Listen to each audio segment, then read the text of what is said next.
The Sleeper and the Spindle. 'Twas the closest kingdom to the queen's, as the crow flies, but not even the crows flew it. The high mountain range that served as the border between the two kingdoms discouraged crows as much as it discouraged people, and it was considered unpassable. More than one enterprising merchant on each side of the mountains had commissioned folk to hunt for the mountain pass that would, if it were there, have made a rich man or woman of anyone who controlled it. The silks of Doramar could have been in Cancellaire in weeks, in months, not years. But there was no such pass to be found, and so, although the two kingdoms shared a common border, nobody crossed from one kingdom to the next. Even the dwarves, who were tough and hardy and composed of magic as much as of flesh and blood, could not go over the mountain range. This was not a problem for the dwarves. They did not go over the mountain range. They went under it. 3 dwarves, traveling as swiftly as one through the dark paths beneath the mountains. "Hurry, hurry!" said the dwarf at the rear. "We have to buy her the finest silken cloth in Doramar. If we do not hurry, perhaps it will be sold, and we will be forced to buy her the second finest cloth." We know," said the dwarf at the front. "And we shall buy her a case to carry it back in, so it will remain perfectly clean and untouched by dust." The dwarf in the middle said nothing. He was holding his stone tightly, not dropping it or losing it, and was concentrating on nothing else but this. The stone was a ruby, rough-hewn from the rock, and the size of a hen's egg. It was worth a kingdom when cut and set, and would easily be exchanged for the finest silks of Doramar. It would not have occurred to the dwarves to give the young queen anything they had dug themselves from beneath the earth. That would have been too easy, too routine. It's the distance that makes a gift magical, so the dwarves believed. The queen woke early that morning. "A week from today," she said aloud. "A week from today, I shall be married." It seemed both unlikely and extremely final. She wondered how she would feel to be a married woman. It would be the end of her life, she decided, if life was a time of choices. In a week from now, she would have no choices. She would reign over her people. She would have children. Perhaps she would die in childbirth. Perhaps she would die as an old woman or in battle. But the path to her death, heartbeat by heartbeat, would be inevitable. She could hear the carpenters in the meadows beneath the castle, building the seats that would allow her people to watch her marry. Each hammer blow sounded like a heartbeat. The 3 dwarves scrambled out of a hole in the side of the riverbank and clambered up into the meadow. 1, 2, 3. They climbed to the top of a granite outcrop, stretched, kicked, jumped, and stretched themselves once more. Then they sprinted north towards the cluster of low buildings that made the village of Gif, and in particular to the village inn. The innkeeper was their friend. They had brought him a bottle of Cancellaire wine, deep red, sweet and rich, and nothing like the sharp, pale wines of those parts, as they always did. He would feed them, and send them on their way, and advise them. The innkeeper, chest as huge as his barrels, beard as bushy and orange as a fox's brush, was in the tap room. It was early in the morning, and on the dwarf's previous visits at that time of day, the room had been empty. But now there must have been 30 people in that place, and not one of them looked happy. The dwarfs, who had expected to sidle into an empty tap room, found all eyes upon them. "Good Master Foxen," said the tallest dwarf to the innkeeper. "Lads," said the innkeeper, who thought that the dwarfs were boys, for all that they were 4, perhaps 5 times his age. I know you travel the mountain passes. We need to get out of here." "What's happening?" said the smallest of the dwarfs. "Sleep," said the sot by the window. "Plague," said a finely dressed woman. "Doom," exclaimed a tinker, his saucepans rattling as he spoke. "Doom is coming." "We travelled to the capital," said the tallest dwarf, who was no bigger than a child. "Is there plague in the capital?" "'Tis not plague," said the sot by the window, whose beard was long and grey, and stained yellow with beer and wine. "'Tis sleep, I tell you." "How can sleep be plague?" asked the smallest dwarf, who was beardless.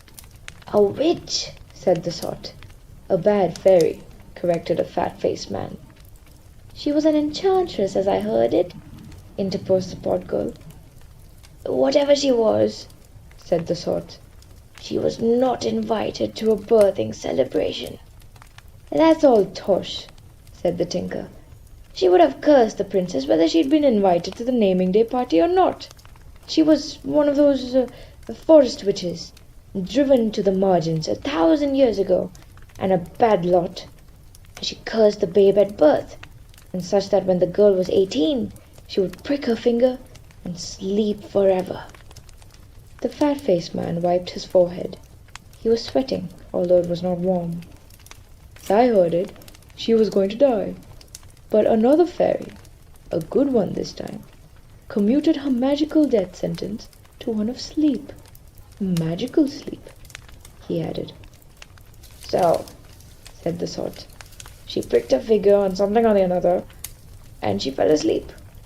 And the other people in the castle, the lord, the lady, the butcher, baker, milkmaid, lady-in-waiting, all of them slept as she slept. None of them has aged a day since they closed their eyes." "There were roses," said the pot girl. "Roses that grew up around the castle, and the forest grew thicker until it became impassable. This was, what, 100 years ago?" 60, perhaps 80, said a woman who had not spoken until now. "I know, because my Aunt Letitia remembered it happening when she was a girl, and she was no more than 70 when she died of that bloody flux, and that was only 5 years ago, come summer's end." "And brave men," continued the pot girl. "Aye, and brave women too, they say, have attempted to travel to the forest of Care, to the castle at its heart, to wake the princess, and in waking her, to wake all the sleepers. But each and every one of those heroes ended their lives lost in the forest, murdered by bandits, or impaled upon the thorns of the rose bushes that encircle the castle." "Wake her how?" asked the middle-sized dwarf, hand still clutching his rock, for he thought in essentials. "Oh, the usual method," said the pot girl, and she blushed. "Oh, so the tales have it." "Right," said the tallest dwarf. "So a bowl of cold water poured on the face and a cry of wakey wakey?" "A kiss," said the sot. "But nobody has ever gotten that close. They've been trying for 60 years or more. They say the witch—" "Fairy," said the fat man. "Enchantress," corrected the pot girl. "Whatever she is," said the sot, "she's still there. That's what they say. If you get that close, if you make it through the roses, she'll be waiting for you. She's old as the hills, evil as a snake, all malevolence and magic and death." The smallest dwarf tipped his head on one side. "So there's a sleeping woman in a castle, and perhaps a witch or fairy there with her. Why is there also a plague?" "Over the last year," said the fat-faced man, "it started in the north, beyond the capital. I heard about it first from travellers coming from Stead, which is near the forest of Care." "People fell asleep in the towns," said the pot girl. "Lots of people fall asleep," said the tallest dwarf. "Dwarfs sleep rarely." twice a year at most, for several weeks at a time. But he had slept enough in his long lifetime that he did not regard sleep as anything special or unusual. "They fall asleep whatever they're doing, and they do not wake up," said the sot. "Look at us. We fled the towns to come here. We have brothers and sisters, wives and children, sleeping now in their houses or cowsheds, at their workbenches. All of us." "It is moving faster and faster," said the thin, red-haired woman who had not spoken previously. "Now it covers a mile, perhaps 2 miles each day." "And it will be here tomorrow," said the sot, and he drained his flagon, gestured to the innkeeper to fill it once more. "There is nowhere for us to go to escape it. Tomorrow, everything here will be asleep. Some of us have resolved to escape into drunkenness before the sleep takes us." "What is there to be afraid of in sleep?" asked the smallest dwarf. "It's just sleep. We all do it." "Go and look," said the sot. He threw back his head and drank as much as he could from his flagon. Then he looked back at them with eyes unfocused, as if he were surprised to still see them there. "Well, go on. Go and look for yourselves." He swallowed the remaining drink, then he lay his head upon the table. They went and looked. "Asleep?" asked the queen. "Explain yourselves. How so, asleep?" The dwarf stood upon the table so he could look her in the eye. "Asleep," he repeated. "Sometimes crumpled upon the ground, sometimes standing. They sleep in their smithies, at their owls on milking stools. The animals sleep in the fields. Birds too slept, and we saw them in trees or dead and broken in fields where they had fallen from the sky." The queen wore a wedding gown, whiter than snow. Around her, attendants, maids of honor, dressmakers, and milliners clustered and fussed. "And why did you 3 also not fall asleep?" The dwarf shrugged. He had a russet brown beard that had always made the queen think of an angry hedgehog attached to the lower portion of his face. "Dwarves are magical things. This sleep is a magical thing also. I felt sleepy, mind." And then she was the queen, and she was questioning him as if they were alone. Her attendants began removing her gown, taking it away, folding and unwrapping it, so the final laces and ribbons could be attached to it, so it would be perfect. Tomorrow was the queen's wedding day. Everything needed to be perfect. By the time we returned to Foxton's Inn, they were all asleep. Every man, Jack and Jill of them. It is expanding, the zone of the spell, a few miles every day. The mountains that separated the 2 lands were impossibly high, but not wide. The queen could count the miles. She pushed one pale hand through her raven black hair, and she looked most serious. "What do you think, then?" she asked the dwarf. "If I went there, would I sleep, as they did?" He scratched his arse unself-consciously. "You slept for a year," he said, "and then you woke again, none the worse for it. If any of you big people can stay awake there, it's you." Outside, the townsfolk were hanging bunting in the streets and decorating their doors and windows with white flowers.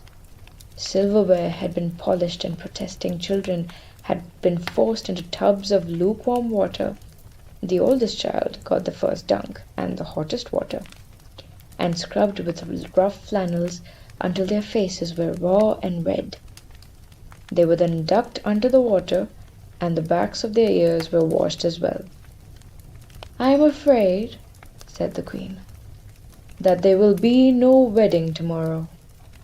She called for a map of the kingdom, identified the villages closest to the mountains, sent messengers to tell the inhabitants to evacuate to the coast or risk royal displeasure. She called for her first minister and informed him that he would be responsible for the kingdom in her absence, and that he should do his best neither to lose it nor to break it. She called for her fiancé and told him not to take on so, and that they would still be married, even if he was but a prince and she a queen. And she chucked him beneath his pretty chin and kissed him until he smiled. She called for her mail shirt. She called for her sword. She called for provisions and for her horse, and then she rode out of the palace towards the east. 'Twas a full day's ride before she saw, ghostly and distant, like clouds against the sky, the shape of the mountains that bordered the edge of her kingdom. The dwarfs were waiting for her at the last inn in the foothills of the mountains, and they led her down deep into the tunnels, the way the dwarfs travel. She had lived with them when she was little more than a child, and she was not afraid. The dwarfs did not speak as they walked the deep paths, except on more than one occasion to say, "Mind your head." "Have you noticed," asked the shortest of the dwarfs, "something unusual?" They had names, the dwarfs, but human beings were not permitted to know what they were, such things being sacred. The queen had a name, but nowadays people only ever called her Your Majesty. Names are in short supply in this telling. "I have noticed many unusual things," said the tallest of the dwarfs. They were in good Master Foxen's inn.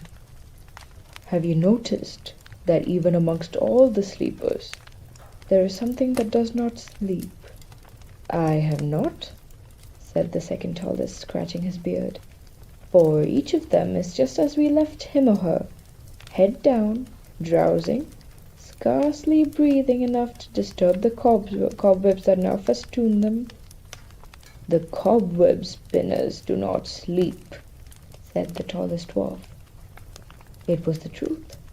Industrious spiders had threaded their webs from finger to face, from beard to table. There was a modest web between the deep cleavage of the pot girl's breast. There was a thick cobweb that stained the sot's beard grey. The webs shook and swayed in the draught of air from the open door. "I wonder," said one of the dwarfs, "whether they will starve and die, or whether there is some magical source of energy that gives them the ability to sleep for a long time." "I would presume the latter," said the queen. "If, as you say, the original spell was cast by a witch 70 years ago, and those who were there sleep even now, like Redbeard beneath this hill, then obviously they had not starved or aged or died." The dwarfs nodded. "You are very wise," said the dwarf. "You always were wise." The queen made a sound of horror and of surprise. "That man," she said, pointing. "He looked at me." It was the fat-faced man. He had moved slowly, tearing the webbing, moved his face so that he was facing her. He had looked at her, yes, but he had not opened his eyes. "People move in their sleep," said the smallest dwarf. "Yes," said the queen, "they do, but not like that. That was too slow, too stretched, too meant." "Oh, perhaps you imagined it," said a dwarf. The rest of the sleeping heads in that place moved slowly, in a stretched way, as if they meant to move.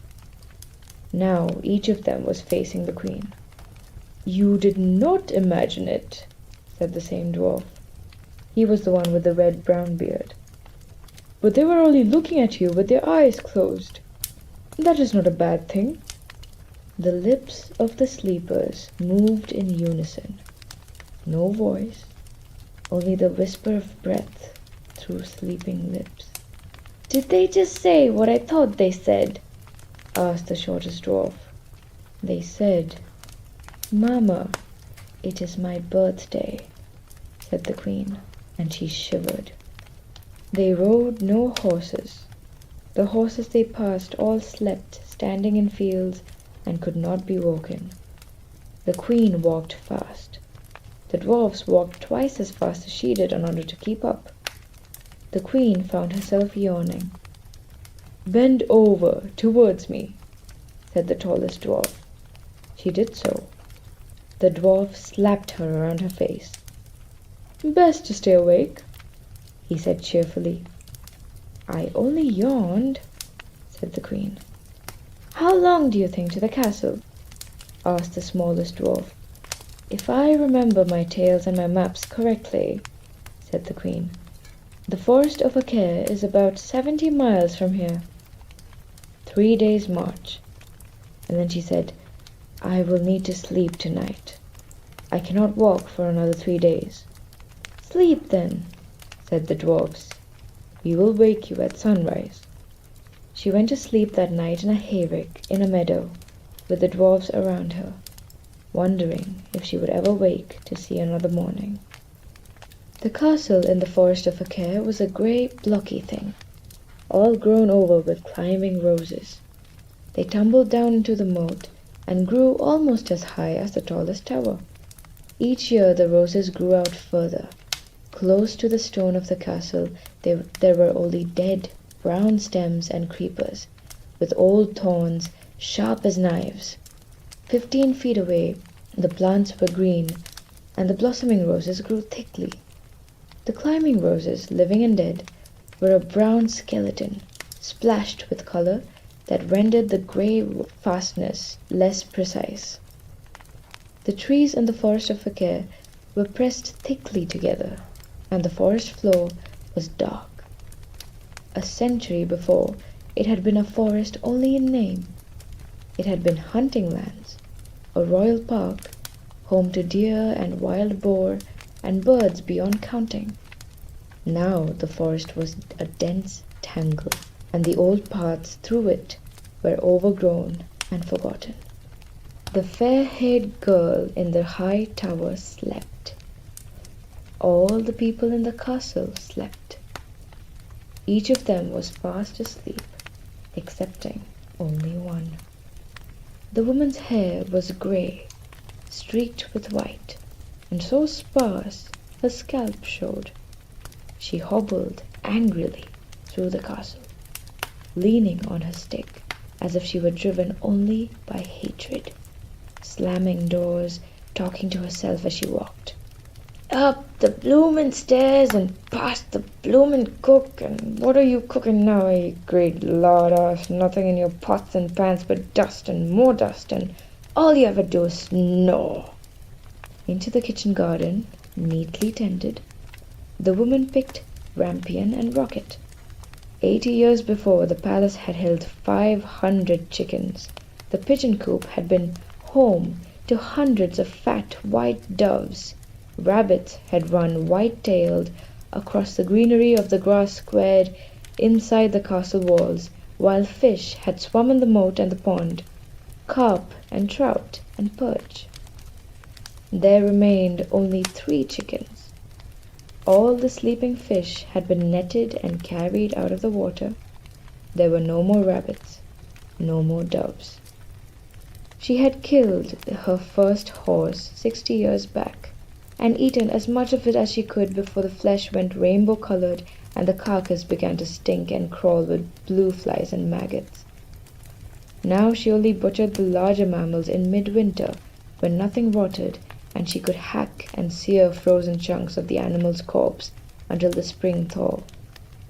The old woman passed a mother, asleep with a baby dozing at her breast. She dusted them absently as she passed, and made certain that the baby's sleepy mouth remained on the nipple. She ate her meal in silence. It was the first great, grand city they had come to. The city gates were high and impregnable thick, but they were open wide. The 3 dwarfs were all for going around it, but they were uncomfortable in cities. distrusted houses and streets as unnatural things, but they followed their queen. Once in the city, the sheer numbers of people made them uncomfortable. There were sleeping riders on sleeping horses, sleeping cabmen upon still carriages that held sleeping passengers, sleeping children clutching their balls and hoops and the whips for their spinning tops, sleeping flower women at their stalls of brown rotten dried flowers, even sleeping fishmongers beside their marble slabs. The slabs were covered with the remains of stinking fish, and they were crawling with maggots. The rustle and movement of the maggots was the only movement and noise the queen and the dwarfs encountered. "We should not be here," grumbled the dwarf with the angry brown beard. "This road is more direct than any other road we could follow," said the queen. "Also, it leads to the bridge. The other roads would force us to ford the river." The queen's temper was equable. She went to sleep at night, and she woke in the morning, and the sleeping sickness had not touched her. The maggots' rustlings and from time to time the gentle snores and shifts of the sleepers were all that they heard as they made their way through the city. And then a small child, asleep on a step, said loudly and clearly, "Are you spinning? Can I see?" "Did you hear that?" asked the queen. The tallest dwarf said only, "Look, the sleepers are waking." He was wrong. They were not waking. The sleepers were standing, however. They were pushing themselves slowly to their feet and taking hesitant, awkward, sleeping steps. They were sleepwalkers, trailing gauze cobwebs behind them. Always there were cobwebs being spun. "How many people, human people I mean, live in the city?" asked the smallest dwarf. "It varies," said the queen. "In our kingdom, no more than 20, perhaps 30,000 people. This seems bigger than our cities. I would think 50,000 people, or more." "Why?" "Because," said the dwarf, "they appear to all be coming after us." Sleeping people are not fast. They stumble. They stagger. They move like children wading through rivers of treacle, like old people whose feet are weighed down by thick, wet mud. The sleepers moved towards the dwarfs and the queen. They were easy for the dwarfs to outrun, easy for the queen to outwalk, and yet, there were so many of them. Each street they came to was filled with sleepers, cobweb shrouded, eyes tight closed, or eyes open and rolled back in their heads, showing only the whites, all of them shuffling sleepily forwards. The queen turned and ran down an alleyway, and the dwarfs ran with her. "This is not honorable," said a dwarf. "We should stay and fight." "There is no honor," gasped the queen, "in fighting an opponent who has no idea that you are even there. No honor in fighting someone who is dreaming of fishing or of gardens or of long-dead lovers." "What would they do if they caught us?" asked the dwarf beside her. "Do you wish to find out?" asked the queen. "No," admitted the dwarf. They ran, and they did not stop from running until they had left the city by the far gates and had crossed the bridge that spanned the river. The old woman had not climbed the tallest tower in a dozen years. It was a laborious climb, and each step took its toll on her knees and on her hips. She walked up the curving stone stairwell, each small shuffling step she took in agony. There were no railings there, nothing to make the steep steps easier. She leaned on her stick sometimes, and then she kept climbing. She used the stick on the webs too. Thick cobwebs hung and covered the stairs, and the old woman shook her stick at them, pulling the webs apart, leaving spiders scurrying for the walls. The climb was long and arduous, but eventually she reached the tower room. There was nothing in the room but a spindle and a stool, beside one slitted window, and a bed in the center of the round room. The bed was opulent. Crimson and gold cloth was visible beneath the dusty netting that covered it and protected its sleeping occupant from the world. The spindle sat on the ground beside the stool, where it had fallen 70 years before. The old woman pushed at the netting with her stick, and dust filled the air. She stared at the sleeper on her bed. The girl's hair was the golden yellow of meadow flowers. Her lips were the pink of the roses that climbed the palace walls. She had not seen daylight in a long time, but her skin was creamy, neither pallid nor unhealthy. Her chest rose and fell, almost imperceptibly, in the semi-darkness. The old woman reached down and picked up the spindle. She said aloud, "If I drove this spindle through your heart, then you'd not be so pretty, would you? Eh? Would you?" She walked towards the sleeping girl in the dusty white dress. Then she lowered her hand. "No, I cannot.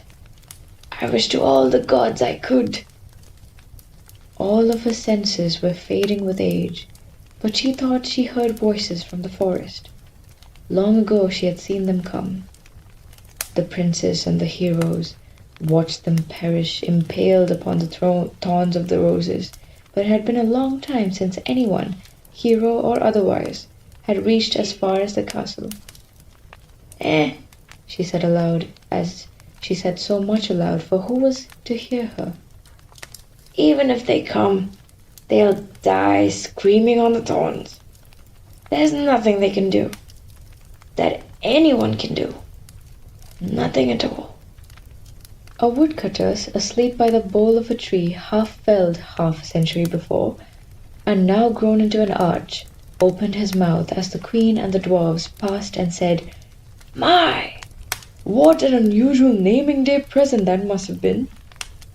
3 bandits, asleep in the middle of what remained of the trail, their limbs crooked as if they had fallen asleep while hiding in a tree above and had tumbled, without waking, to the ground below, said in unison without waking, "Will you bring me roses?" One of them, a huge man, fat as a bear, in autumn, seized the queen's ankle as she came close to him. The smallest dwarf did not even hesitate. He lopped off the hand with his hand axe, and the queen pulled the man's fingers away, one by one, until the hand fell on the leaf mold. "Bring me roses," said the 3 bandits as they slept, with one voice, while the blood oozed indolently onto the ground from the stump of the fat man's arm. "I would be so happy if only you would bring me roses." They felt the castle long before they saw it, felt it as a wave of sleep that pushed them away. If they walked towards it, their heads fogged, their minds frayed, their spirits fell, their thoughts clouded. The moment they turned away, they woke up into the world, felt brighter, saner, wiser. The queen and the dwarfs pushed deeper into the mental fog. Sometimes a dwarf would yawn and stumble. Each time the other dwarfs would take him by the arms and march him forwards, struggling and muttering, until his mind returned. The queen stayed awake, although the forest was filled with people she knew could not be there. They walked beside her on the path. Sometimes they spoke to her. "Let us now discuss how diplomacy is affected by matters of natural philosophy," said her father. "My sisters ruled the world," said her stepmother, dragging her iron shoes along the forest path. They glowed a dull orange, yet none of the dry leaves burned where the shoes touched them. "The mortal folk rose up against us. They cast us down, and so we waited, in crevices, in places they do not see us. And now they adore me. Even you, my stepdaughter, even you adore me." "You are so beautiful," said her mother, who had died so very long ago. like a crimson rose in the fallen snow. Sometimes wolves ran beside them, pounding dust and leaves up from the forest floor, although the passage of the wolves did not disturb the huge cobwebs that hung like veils across the path. Also, sometimes the wolves ran through the trunks of trees and off into the darkness. The queen liked the wolves, and was sad when one of the dwarfs began shouting, saying that the spiders were bigger than pigs, and the wolves vanished from her head and from the world. It was not so. They were only spiders of a regular size, used to spinning their webs undisturbed by time and by travelers. The drawbridge across the moat was down, and they crossed it, although everything seemed to be pushing them away. They could not enter the castle, however. Thick thorns filled the gateway, and fresh growth was covered with roses. The queen saw the remains of men in the thorns, skeletons in armor and skeletons unarmored. Some of the skeletons were high on the sides of the castle, and the queen wondered if they had climbed up, seeking an entry, and died there, or if they had died on the ground and had been carried upwards as the roses grew.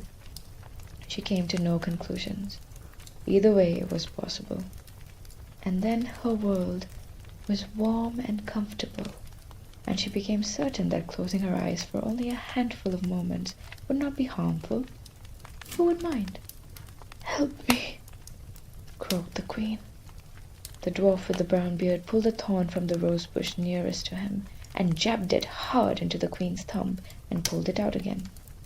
A drop of deep blood dripped onto the flagstones of the gateway. "Ow!" said the queen, and then, "Thank you."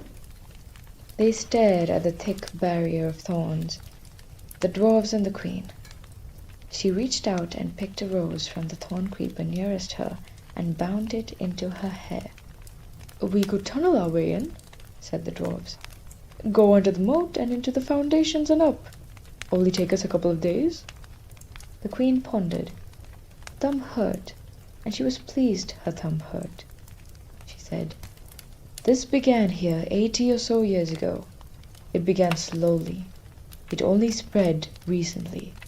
It is spreading faster and faster. We do not know if the sleepers can ever wake. We do not know anything save that we may not actually have another 2 days." She eyed the dense tangle of thorns, living and dead, decades of dried, dead plants, their thorns as sharp in death as ever they were when alive. She walked along the wall until she reached a skeleton, and she pulled the rotted cloth from its shoulders, and felt it as she did so. It was dry, yes. It would make good kindling. "Who has the tinder box?" she asked. The old thorns burned so hot and so fast. In 15 minutes, orange flames snaked upwards. They seemed, for a moment, to engulf the building, and then they were gone, leaving just blackened stone. The remaining thorns, though strong enough to have withstood the heat, were easily cut through by the queen's sword, and were hauled away and tossed into the moat. The 4 travelers went into the castle. The old woman peered out of the slitted window at the flames below her. Smoke drifted in through the window, but neither the flames nor the roses reached the highest tower. She knew that the castle was being attacked, and she would have hidden in the tower room, had there been anywhere to hide, had the sleeper not been on the bed. She swore and began laboriously to walk down the steps one at a time. She intended to make it down as far as the castle battlements, from where she could reach the far side of the building, the cellars. She could hide there. She knew the building better than anybody. She was slow, but she was cunning, and she could wait. Oh, she could wait. She heard their calls rising up the stairwell. "This way! Up here! Feels worse this way! Come on, quickly!" She turned around, then did her best to hurry upwards, but her legs moved no faster than they had when she was climbing earlier that day. They caught her just as she reached the top of the steps. 3 men, no higher than her hips, closely followed by a young woman in travel-stained clothes with the blackest hair the old woman had ever seen. The young woman said, "Seize her," in a tone of casual command. The little men took her stick. "She's stronger than she looks," said one of them, his head still ringing from the blow she had got with the stick before he had taken it. They walked her back into the round tower room. "The fire," said the old woman, who had not talked to anyone who could answer her for 6 decades. "Was anyone killed in the fire? Did you see the king or the queen?" The young woman shrugged. "I don't think so. The sleepers we passed were all inside, and the walls are thick. Who are you?" Names. The old woman squinted. Then she shook her head. She was herself, and the name she had been born with had been eaten by time and lack of use. "Where is the princess?" The old woman just stared at her. "And why are you awake?" She said nothing. They spoke urgently to one another then, the little men and the queen. "She a witch. There's a magic about her, but I do not think it's of her making." "Guard her," said the queen. "If she is a witch, that stick might be important. Keep it from her." "It's my stick," said the old woman. "I think it was my father's, but he had no more use for it." The queen ignored her. She walked to the bed, pulled down the silk netting. The sleeper's face stared blindly up at them. "So this is where it began," said one of the little men. "On her birthday," said another. "Well," said the third, "somebody's got to do the honors." "I shall," said the queen gently. She lowered her face to the sleeping woman's. She touched the pink lips to her own carmine lips, and she kissed the sleeping girl long and hard. "Did it work?" asked the dwarf. "I do not know," said the queen, "but I feel for her, poor thing, sleeping her life away." "You slept for a year in the same witch sleep," said the dwarf. "You did not starve. You did not rot." The figure on the bed stirred, as if she were having a bad dream from which she was fighting to wake herself. The queen had ignored her. She had noticed something on the floor beside the bed. She reached down and picked it up. "Now this," she said. "This smells of magic." "There's magic all through this," said the smallest dwarf. "No, this," said the queen. She showed him the wooden spindle, the base half wound around with yarn. "This smells of magic." "It was here, in this room," said the old woman suddenly. "And I was little more than a girl. I had never gone so far before, but I climbed all the steps, and I went up and up and round until I came to the topmost room. I saw that bed, the one you see, although there was nobody in it. There was only an old woman sitting on the stool, spinning wool into yarn with her spindle. I had never seen a spindle before. She asked if I would like a go. She took the wool in her hand and gave me the spindle to hold.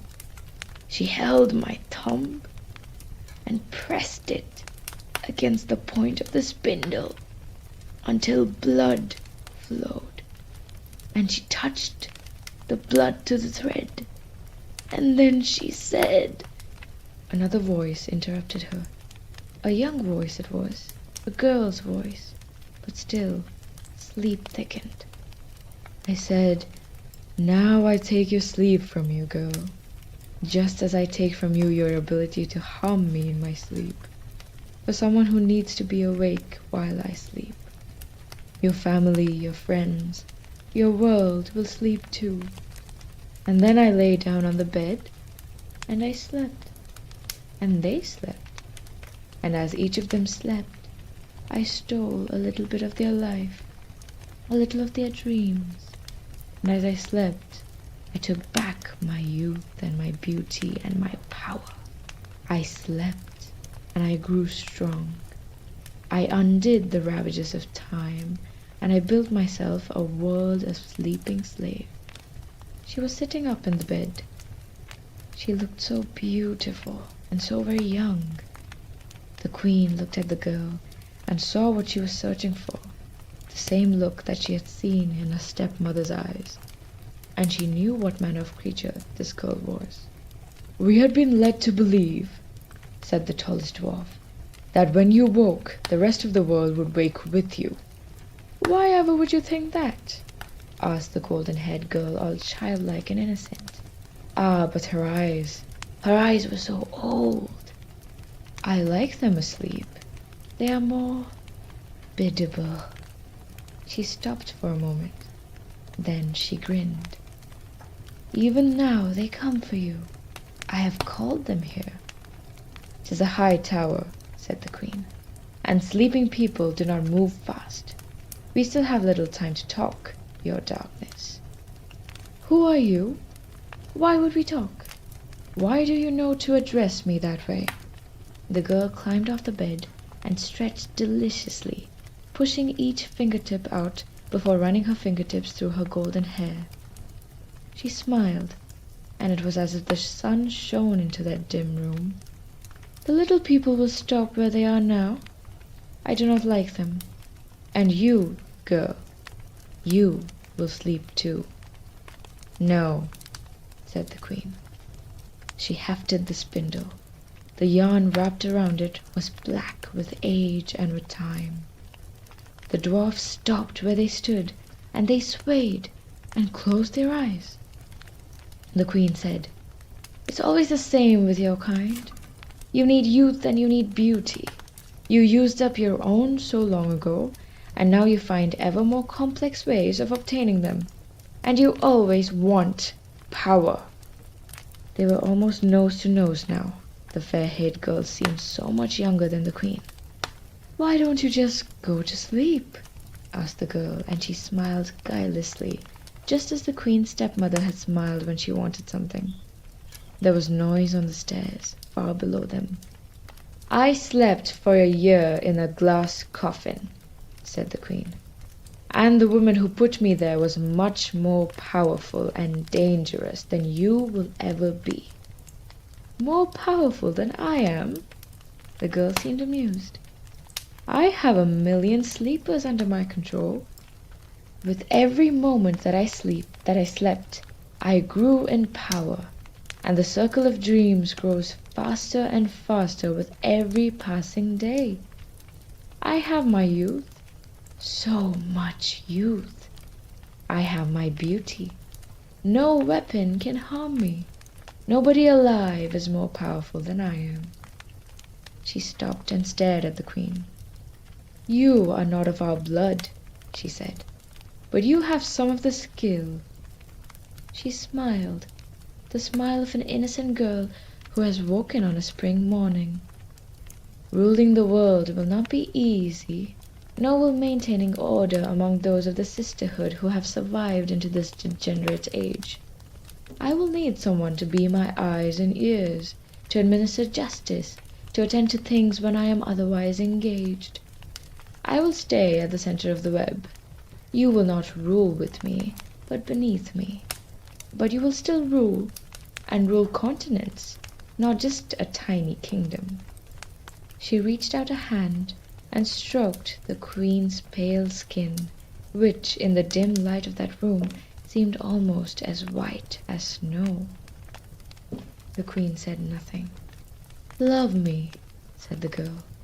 "All will love me, and you, who woke me, you must love me most of all." The queen felt something stirring in her heart. She remembered her stepmother then. Her stepmother had liked to be adored. Learning how to be strong, to feel her own emotions and not another's, had been hard, but once you learned the trick of it, you did not forget, and she did not wish to rule continents. The girl smiled at her with eyes the color of the morning sky. The queen did not smile. She reached out her hand. "Here," she said. "This is not mine." She passed the spindle to the old woman beside her. The old woman hefted it thoughtfully. She began to unwrap the yarn from the spindle with arthritic fingers. "This was my life," she said. "This thread was my life." "It was your life. You gave it to me," said the sleeper irritably. "And it has gone on much too long." The tip of the spindle was still sharp after so many decades. The old woman, who had once been a princess, held the yarn tightly in her hand, and she thrust the point of the spindle into the golden-haired girl's breast. The girl watched as a trickle of red blood ran down her breast and stained her white dress crimson. "No weapon can harm me," she said, and her girlish voice was petulant. "Not any more. Look, it's only a scratch." "It's not a weapon," said the queen. "It's your own magic. And a scratch is all that was needed." The girl's blood soaked into the thread that had once been wrapped about the spindle, the thread that ran from the spindle to the raw wool in the old woman's hand. The girl looked down at the blood staining her dress, and at the blood on the thread, and she said only, "It was just a prick of the skin, nothing more." She seemed confused.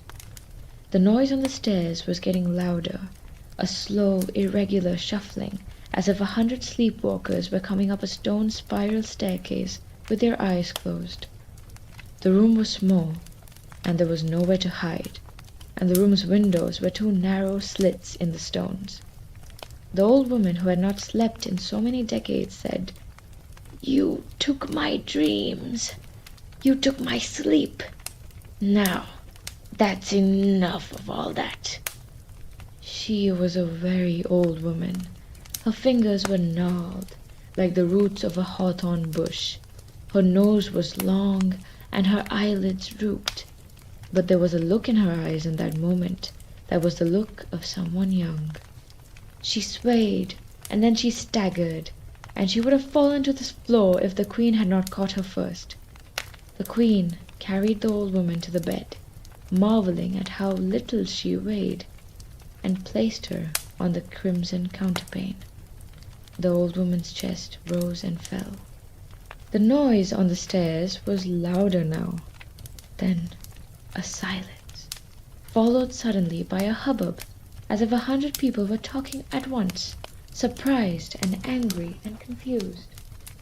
The beautiful girl said, "But—" and now there was nothing girlish or beautiful about her. Her face fell and became less shapely. She reached down to the smallest dwarf, pulled his hand-axe from his belt. She fumbled with the axe, held it up threateningly, with hands all wrinkled and worn. The queen drew her sword. The blade's edge was notched and damaged from the thorns, but instead of striking, she took a step backwards. "Listen, they are waking up," she said. "They are all waking up. Tell me again about the youth you stole from them. Tell me again about your beauty and your power. Tell me again how clever you are. Tell me again how clever you were. Your darkness." When the people reached the tower room, they saw an old woman asleep on a bed, and they saw the queen standing tall, and beside her the dwarfs, who were shaking their heads or scratching them.